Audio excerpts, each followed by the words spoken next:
Puncak HUT ke-71 Yayasan Dwi Jendra diselenggarakan secara sederhana namun penuh makna. Acara diawali dengan pelepasan balon udara oleh Menteri Pemberdayaan Perempuan dan Pelindungan Anak Republik Indonesia PPPA Bintang Puspayoga, didampingi Ketua Pengurus Yayasan Dwi Jendra bersama undangan lainnya.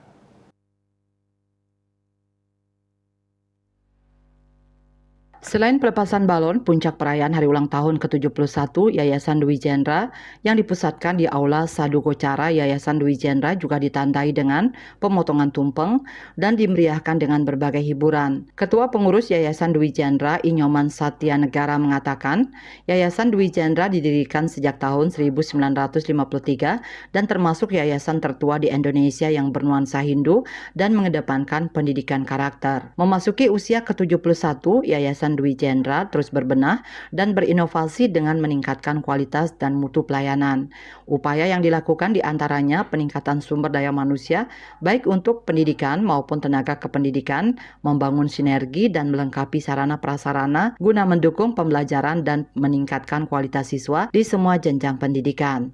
Kami tetap meningkatkan mutu pendidikan.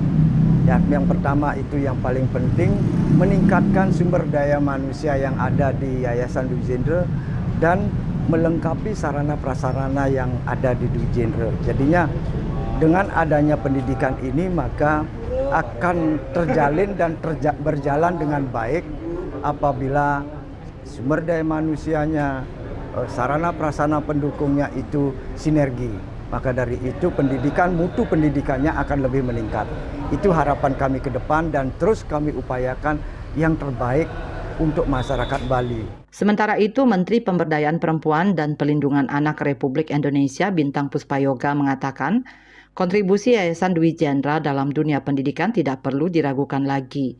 Yayasan Dwi Jendra tidak hanya menyediakan pendidikan pertama dan utama, namun juga pendidikan tinggi sampai pendidikan komprehensif. Yayasan Dwi Jendra yang kental dengan pendidikan agama Hindu dan pendidikan karakter memiliki peran yang sangat besar dalam mencetak sumber daya manusia yang unggul dan berkualitas. Tidak hanya bangunan ini hanya untuk pendidikan pertama dan utama yang ada di PAUD saja, tapi juga ada sampai di hilirnya. Pendidikan komprehensif ada di Yayasan Dwi Jendra ini. Nah, sebagai yayasan pendidikan yang tidak diragukan lagi kiprahnya, Yayasan Dwi Jendra memiliki peran yang sangat besar dalam hal ini. Apalagi sebagaimana yang kita ketahui bersama, Tiang sering menyampaikan bahwa sumber daya yang paling berharga bagi suatu bangsa bukanlah tambang atau minyak bumi.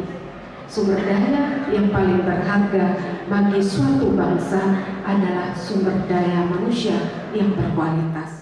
Perayaan puncak hari ulang tahun ke-71 Yayasan Dwi Jendra diharapkan menjadi momentum untuk berbenah secara positif guna meningkatkan kapasitas secara individual dan lembaga sehingga Yayasan Dwi Jendra memiliki kemanfaatan yang tinggi dan dirasakan serta semakin dipercaya oleh masyarakat. Andika, Bali TV.